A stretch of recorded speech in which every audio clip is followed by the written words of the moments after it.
The Singapore Sports Hub has arrived. The world's ultimate multifunction sports complex.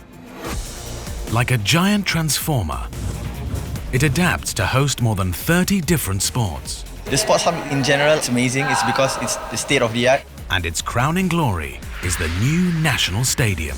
We needed to create a world-class venue, a landmark. Building the Sports Hub has been an epic 3-year journey. Welcome to my office. An army of workers risked life and limb to create the stadium. 9 other multi-purpose venues and the world's largest free-spanning dome roof. A bold vision that is now Singapore's Field of Dreams.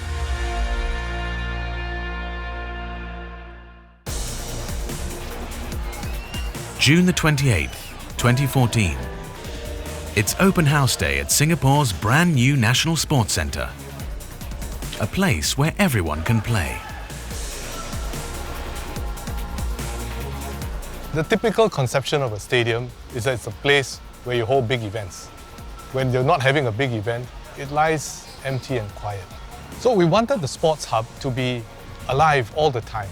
Some place where Singaporeans will come on a regular basis, not just for big events, but to take part in events themselves. The Sports Hub is jam-packed with features. A 55,000-seat stadium, sports halls, water sports centre, public water park, indoor aquatic centre, and a multitude of community facilities, including a museum, a library, and there's even a retail mall.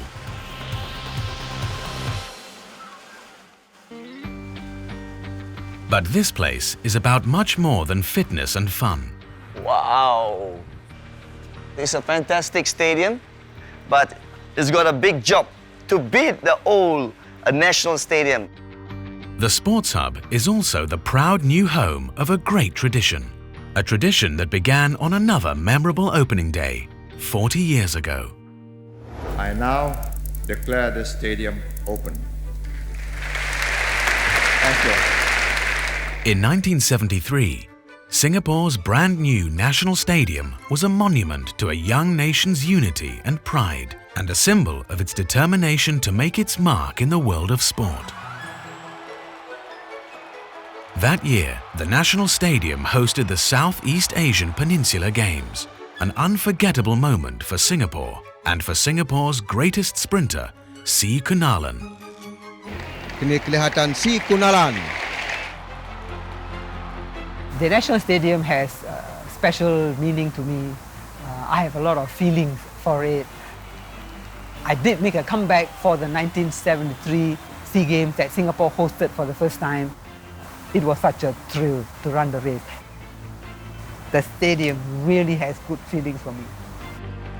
Retired from racing, Kunalan made a comeback just to light the opening flame. But it led to much more.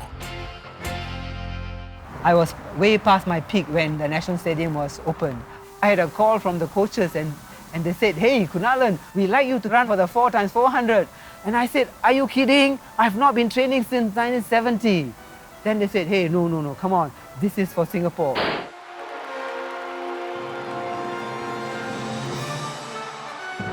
The stadium really has good feelings for me. Kunalan and his team won a silver medal at the 1973 SEA Games. And in the stands of the National Stadium, another hero was born. As a teenager, I remember the first time I went to the stadium to watch SEA Games, 1973. I was sitting right behind the goal, and I was wondering to myself how they become national players. The boy from the stands became the greatest footballer in Singapore history, playing 101 matches for his country and scoring an incredible 55 goals.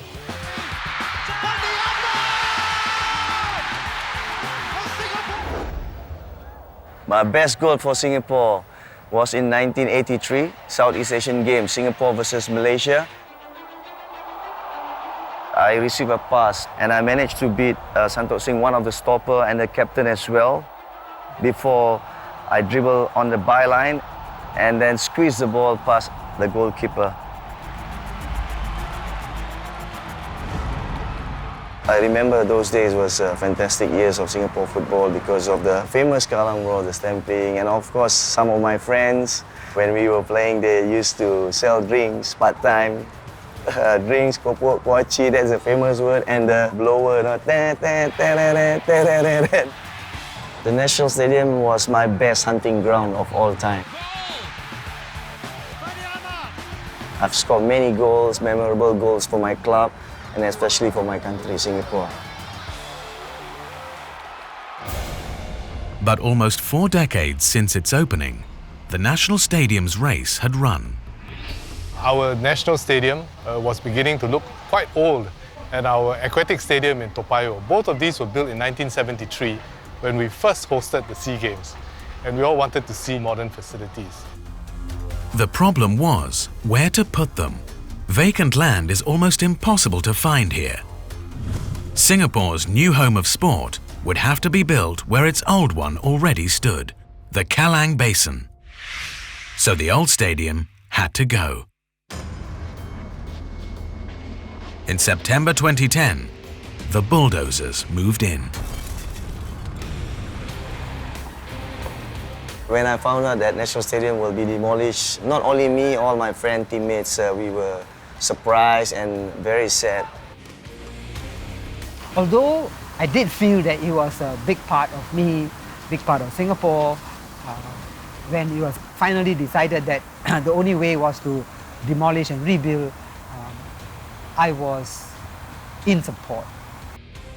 The way I look at it is sacrificing for the greater good for the future. And can you imagine, our young people, they are not going to be thrilled by that old stadium. So, you know, when they see this hub, they will be thrilled. So I think it's for the better. The entire Sports Hub project has to be completed in under 4 years, so there's not a moment to lose. Even a national icon has to come down fast. It's now November 2010, 3 months after demolition began. And lead engineer Liu Yu Sin knows he needs to pick up the pace. It's a bit of pressure because time is short. We have to work very hard. But a giant obstacle is standing in his path. The stadium's iconic 68-meter light towers.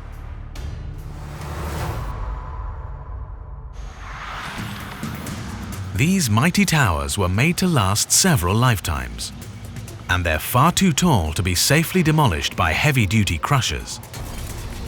Liu's team consider using explosives, but flying debris could damage neighboring buildings. So they decide to try a rarely used demolition technique. By slicing the towers into 4 manageable pieces, the crew can bring down one piece at a time and crush it at ground level.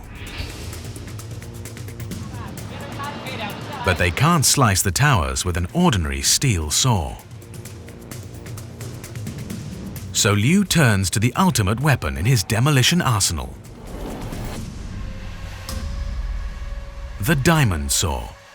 The white part is the diamond. Inside it is steel wire with rubber. When the machine starts, the motor will pull the diamond wire, and the diamond wire will start cutting the tower. A stream of water keeps the cutting cable cool. If it overheats, the wire will expand, jam, and then snap, with terrifying consequences. If it breaks, if someone stands nearby, it will snap at somebody and it will injure somebody. As if deadly diamond-studded wires aren't enough to worry about.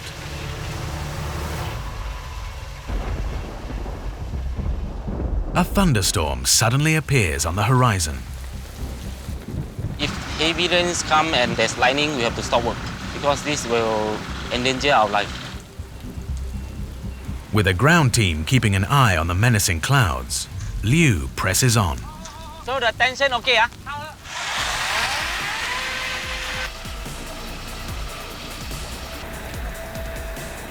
拉上来，这管拉上来。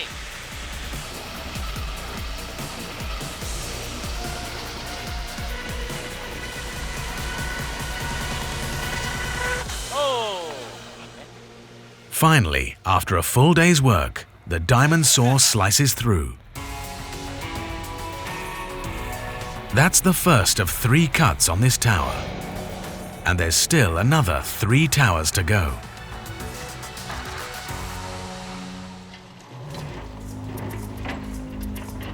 While Liu's team reduces the old stadium to dust, That's a challenge. a design team of local architects Teo Hai Pin, Sia Chi Huang, along with Clive Lewis, were working overtime on its replacement. Actually have its mechanical exhaust. It means it starts to act like a I think we are struggling with the identity, to arrive at the identity for the national stadium. The bird's nest. They've had a hand in building some of the world's biggest stadiums, including London's Wembley and Beijing's Bird's Nest. Singapore's new stadium needs to be just as impressive. It is supposed to be a national stadium, so we needed to create a world-class venue. But how do we inspire to create a landmark? The team turned to nature for inspiration. They drafted designs sparked by tropical plants and experimented with curves and spaces. After going through many design and many debates, we started to appreciate a very simple structure. So a simple dome eventually was adopted. And the trick then is how to make this simple structure look beautiful.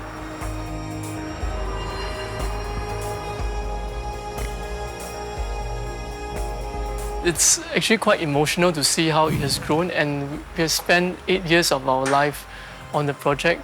But what we are really looking forward to is how we see our design translate from paper to the physical form.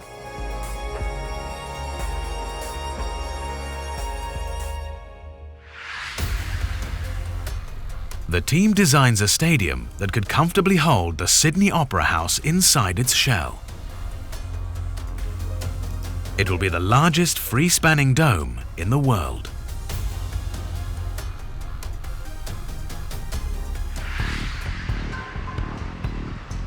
By the end of the second year of construction, most of the roof is in place.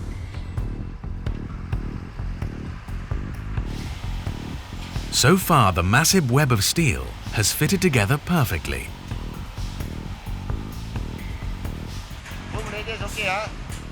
But only now, when they raise the final roof truss into position, will the team find out if they've succeeded.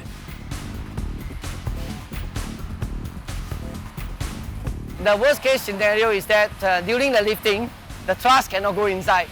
If the truss cannot be fixed, we need to bring down the truss and do all over again. This last truss spans 78 meters and weighs a colossal 140 tons. 2 of the largest cranes in Singapore will be taking on this Herculean lift.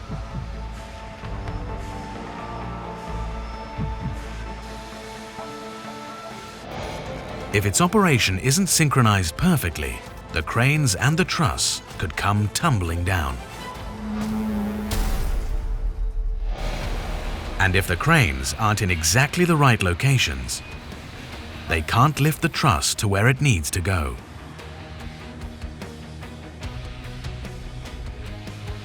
But after 2 hours of delicate maneuvering, the truss locks perfectly into position. Everything went so smooth. It's perfect now. I'm very happy that the truss is final in position. It's been a good day for the stadium builders. One challenge met, but so many more to come. Singapore's new stadium will be of epic proportions. And that's given its builders another big challenge. When you put a stadium that size just 1 degree north of the equator, how do you keep thousands of people inside cool and dry?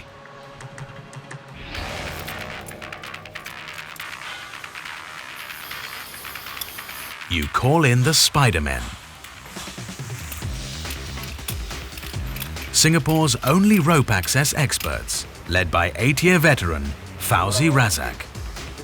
Okay, this job is actually very high risk, but in terms of scared, I got used to it actually. The Spider-Men start the day with a precarious 30-minute climb to the top. Welcome to my office. The view, it's beautiful. They're risking their lives to make the lives of sports fans easier.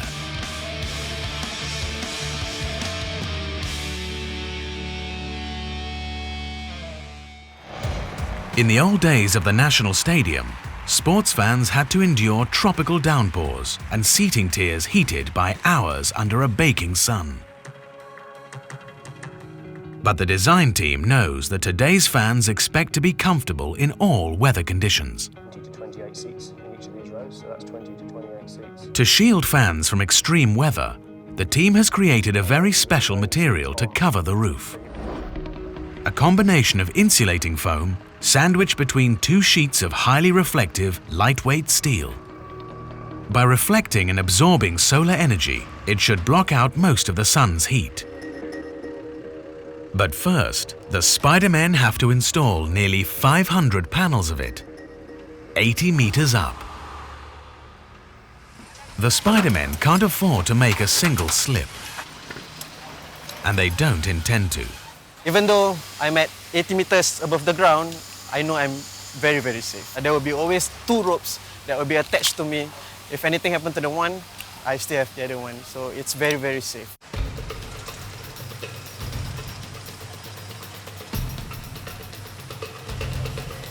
Dah suruh dia, siapa yang bawa ni?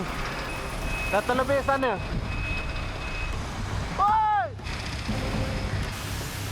Moving every roof panel into position depends on the Spider-Men.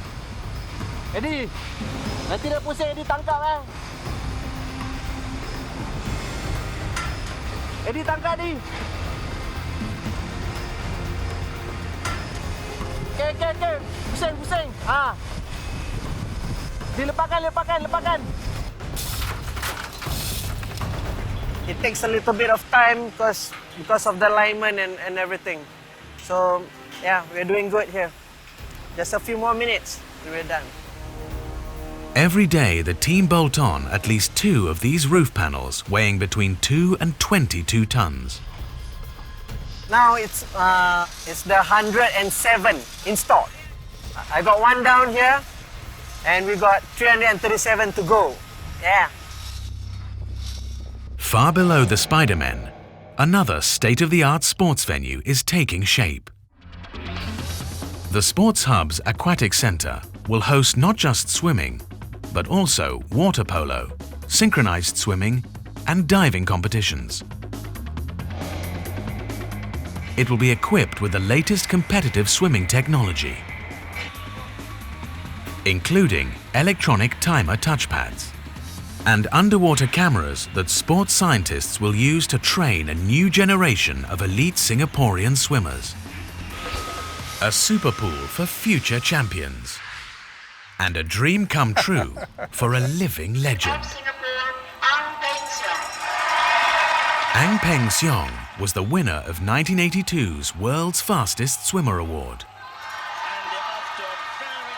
And a year later, as Singapore hosted the SEA Games, he won gold in his pet event, the 50-meter freestyle.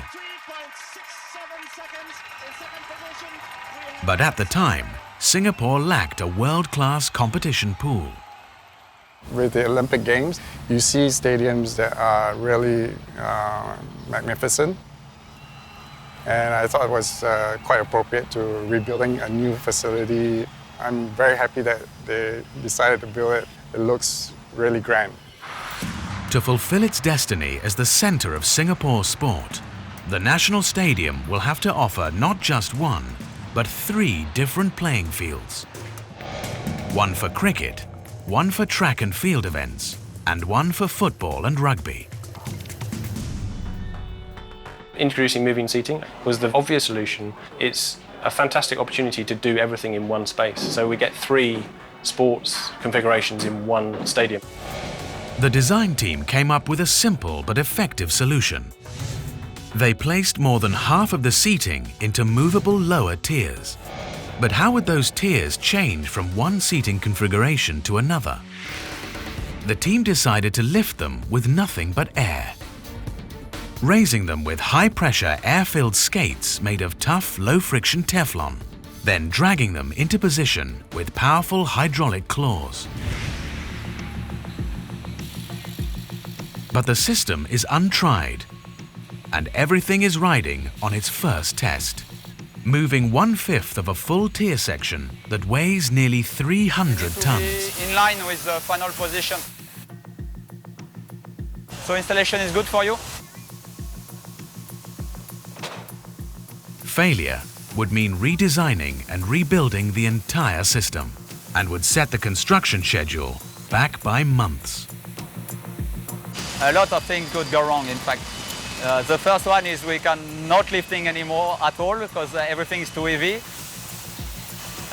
We could lose too much pressure and land too soon, or the jack not strong enough.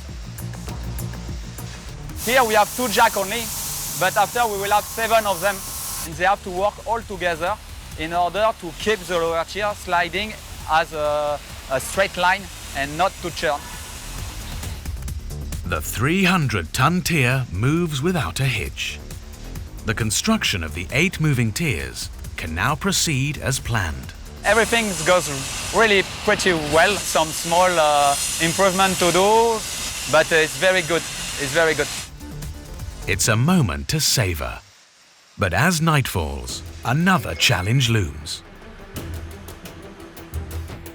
Engineers get ready to build one of the largest moving roofs in the world. January 2014. The epic task of building Singapore's new sports hub enters its final year. The construction team's about to pull an all-nighter, installing one of the National Stadium's most impressive features, its movable roof.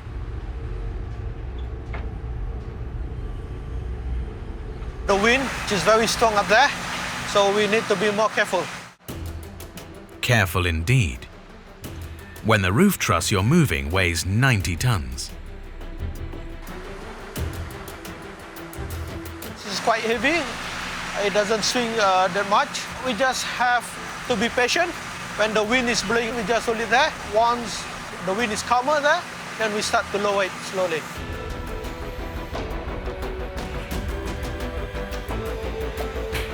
And this will take another 3 to 4 hours. Once that's done, we will release the hook, and that's complete the whole operation.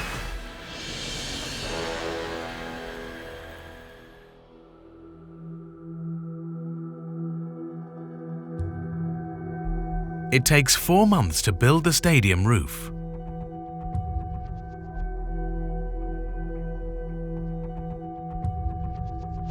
When it's finished, its builders must make sure its 2 colossal halves actually do close.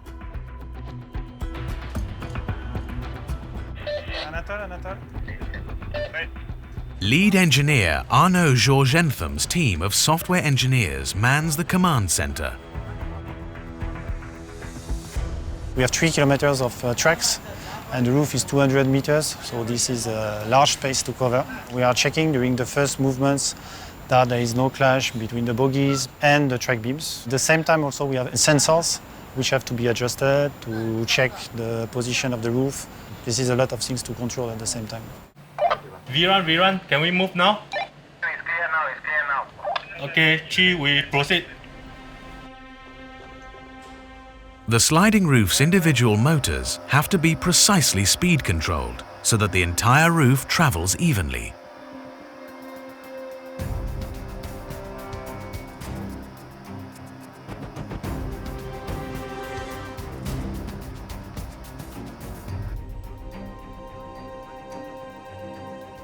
For this first closing, their speed is cautiously slow.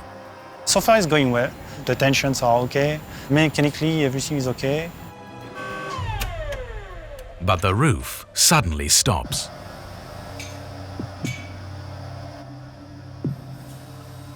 Arno and his team check all software systems and inspect all motors and tracks.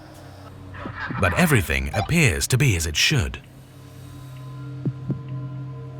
Until the team finally identifies the culprit, one of the system's many sensors. We have a lot of sensors in this roof to check the positions of all the runway truss, and this has given a wrong information, so now it has triggered the emergency stop. Can you check that it's not clashing with the reader?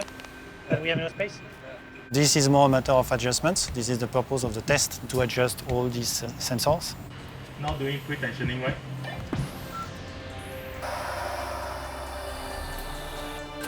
Okay, north roof moving now. Yeah, you see the tensions between the north and the south looks almost the same. Looks good. We still have another 60% to do before we manage to close the roof.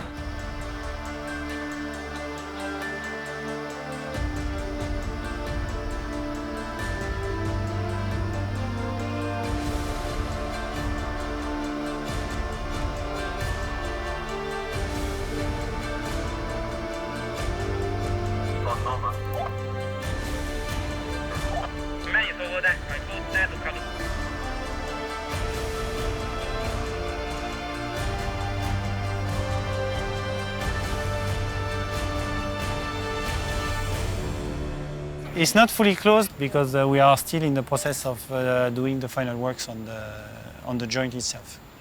But the alignment is there already. The alignment is correct.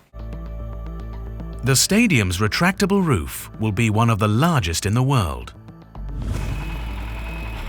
And it won't be the only place in the sports hub that can transform itself. The Aquatic Centre can convert its 50-metre Olympic pool into two 25-metre pools, so athletes can train on one side while the public enjoy the other.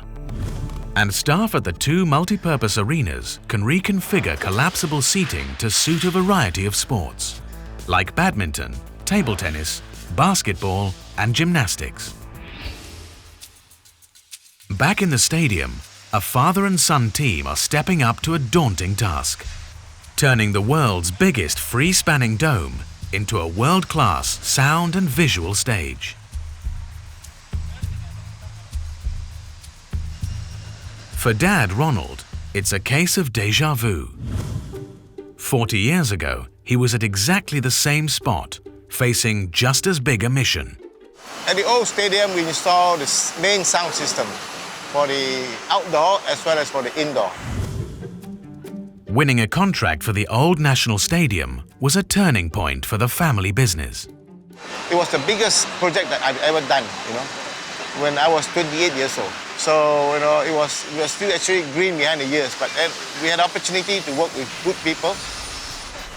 In those days, it was a very simple, analog system. The system here is so much more complex. So it is entirely a new ball game as compared to what we did 40 years ago. Today, the baton has passed to son Gary. I feel really fortunate to have the opportunity to work on the new National Stadium on the same exact site, 30-something years later. But filling this enormous space with concert-quality sound will be the greatest test the family firm has ever faced. The stadium is a big acoustical environment, so the challenge is to have as directional speaker as possible to ensure that all the sound is directed towards the audience and not to the areas that you don't want sound at. If Gary doesn't get the direction, position and power of all the speakers right, spectators will hear a muddied, incoherent mix of sounds. The use of the simulation software allows us to make very fine adjustments with the speaker positions to ensure that we are achieving optimum coverage with minimum interference. Today, workers are installing the first of 90 speakers. Gary won't know if he's got it right until they're all in position and he's pumped up the volume. My dad has left pretty big shoes to fill, and I definitely feel pressure with my dad watching over me, but that's what sort of drives me to do even better.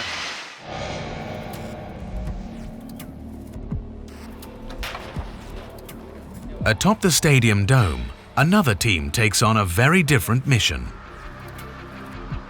Covering the movable roof with translucent and heat-resistant plastic pillows.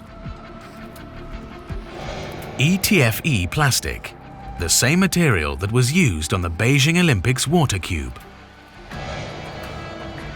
The Sports Hub's ETFE pillows will let full daylight in, but block out most of the sun's heat.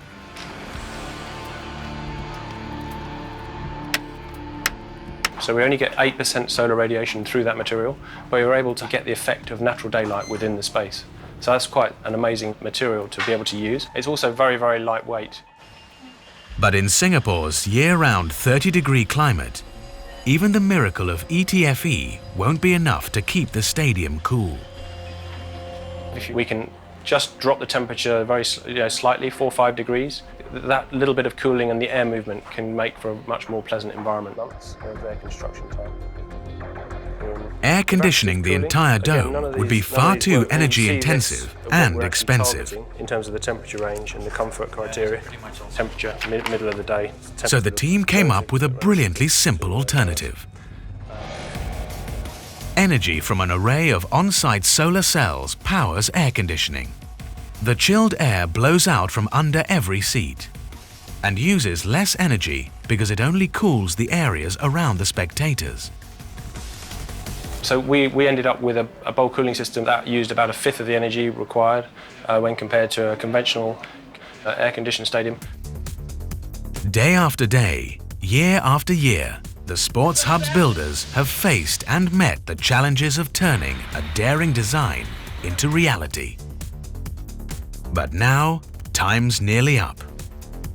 Everything must be ready and work perfectly. The ultimate test is only weeks away.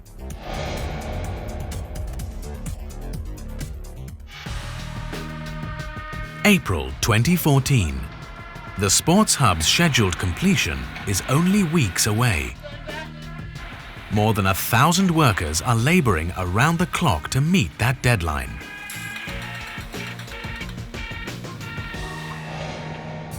Across town, Greg Gillen has been confronting a very different challenge: growing the stadium's grass. We're currently out at the Orchid Country Club. For the last 18 months, this is where we've been destruction testing our sports grass to try and find the toughest breed of turf for our Singapore Sports Hub National Stadium. Grass usually grows like crazy in Singapore's tropical climate. But it's a much tougher life at the National Stadium. Because of the 83-metre dome, we have very little exposure to sunlight, so we have to come up with a different solution of a turf grass.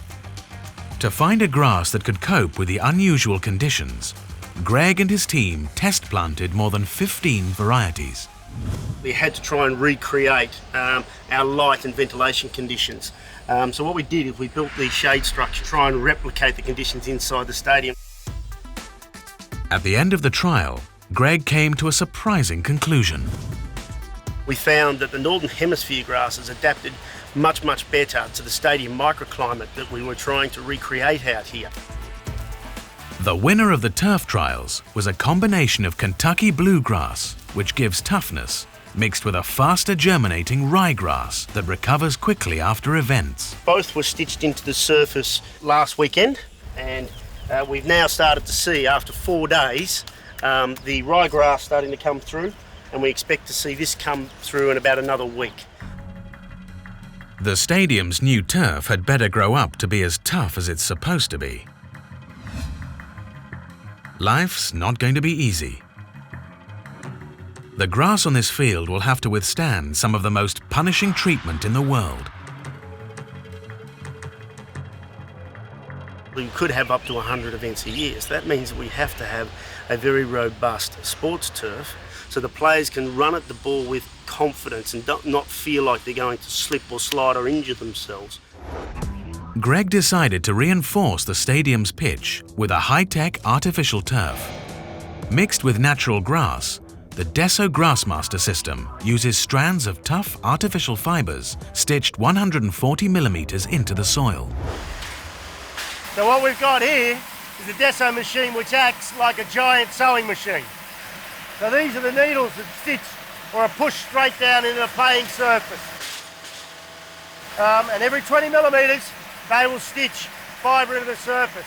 By the time we're finished, there's going to be about 114 million fibres in this surface, which makes up about 3% of the playing surface. The interwoven mesh of Deso grass locks the surface together. Those fibres are punched down, so that gives them that anchoring ability, so when the player's stud interfaces with the top of the fibre, it doesn't pull out. The combination of the two makes it a very strong playing surface, and as such FIFA have qualified this as 100% natural playing surface.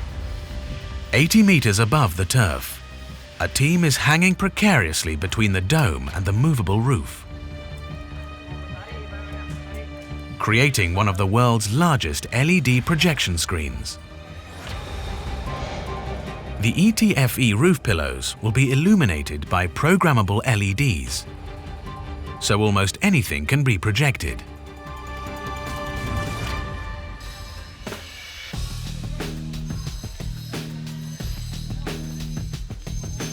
This is one example of what we've installed on the roof. There are 6,000 of these T-bars across the roof, and each T-bar consists of 3 pixels. So we have something like 20,000 pixels on the entire roof. The whole lighting sequence is synchronized from one single computer. It's a fancy concert lighting type system.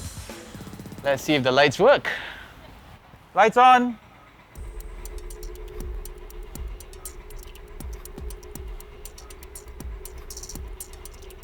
Looks like we've got a couple of lights that are not switched on over here.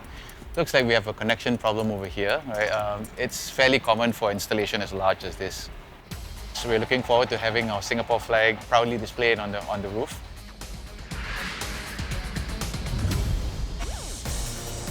As construction finishes, another team's about to learn if they've succeeded or failed. After working through the night, audio engineer Gary Go is about to have his 18 months of work judged a success or failure. Marking Gary's scorecard is the toughest of all critics, his father Ronald. Today will be the first time that we are turning on all the speakers at one time. I think we've been waiting for this day for a while. We run simulations and all that, but it's another thing to actually hear it for the first time. The goal was to deliver the clarity of a concert hall with the punch of a rock concert. To test the acoustics, Ronald will play an old favourite.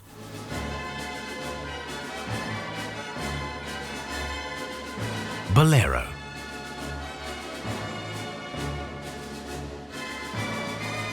That track has a lot of good memories for me. In fact, when we did the first stadium, I tested Bolero too. So this is what 300,000 watts of sound power sounds like. You can feel it in your chest. I feel like I'm in the concert hall and not in the stadium. I'm proud of Gary and his team, who can make the sound, who can make the speakers, the sound system sounds like this. It's awesome. Thank you.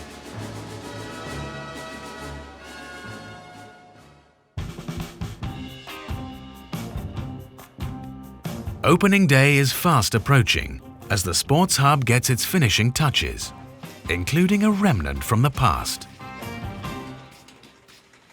There's a lot of sentimentality about the old Kallang Stadium because of the events that a lot of Singaporeans shared there.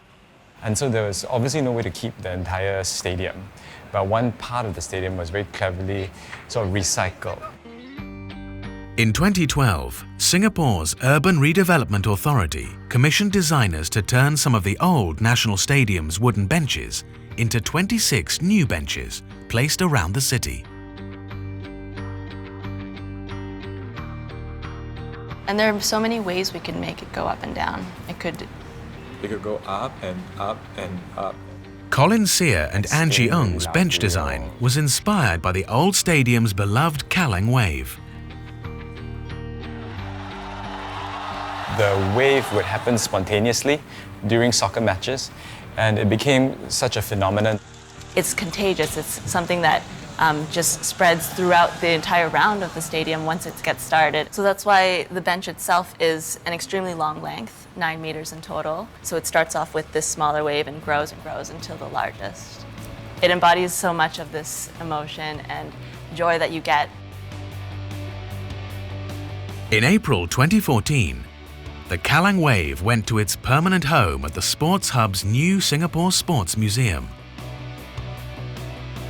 Yeah, I just wish that they would extend it and make the wave 200 meters long and all around the stadium. That would be fantastic.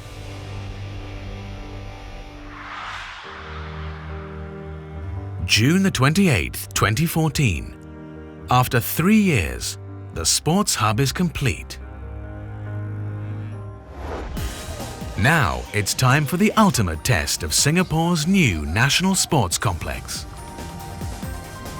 Opening its doors for the first time to the people it's been built to serve. Well, we want to make the Sports Hub accessible to all Singaporeans. It's a program for everyone. We have community basketball courts, we have community skate parks, we've got lawn bowls, we've got beach volleyball courts. And these are just for the community to have fun, just play. I think it's really cool that the shopping mall has a rock climbing wall. Like, it becomes more convenient at the same time also. And I can go climbing all the time. It's very well finished. All the facilities are quite world class. And we are enjoying our time here so far. And the Sports Hub isn't just a hit with amateur athletes. Pros like it too. I've never seen a stadium like this in my life, and if 55,000 fans can come down and support, it will be amazing.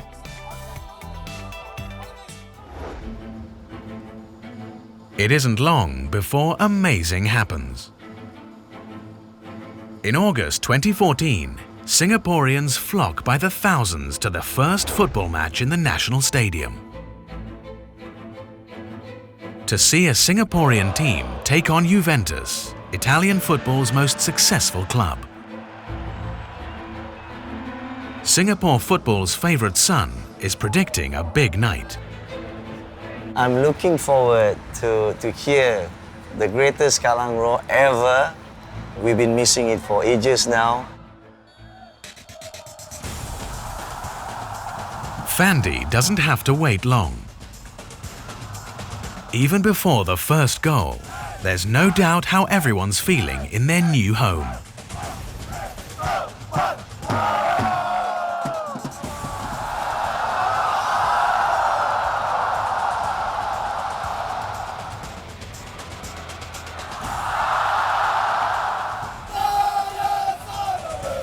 It's really an emotional moment for all of us to really experience what we have dreamed of 8 years ago as a team, just come alive. Now, this is the first time that everything has really come together with the event here today. So the moving roof closed, the seats brought forward into like this football configuration, and seeing that today is a realisation of a dream. Very exciting.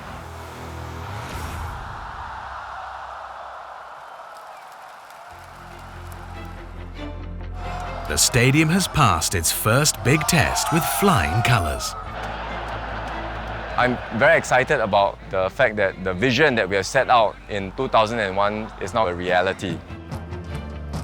The Sports Hub will be a game changer for the sporting scene in Singapore.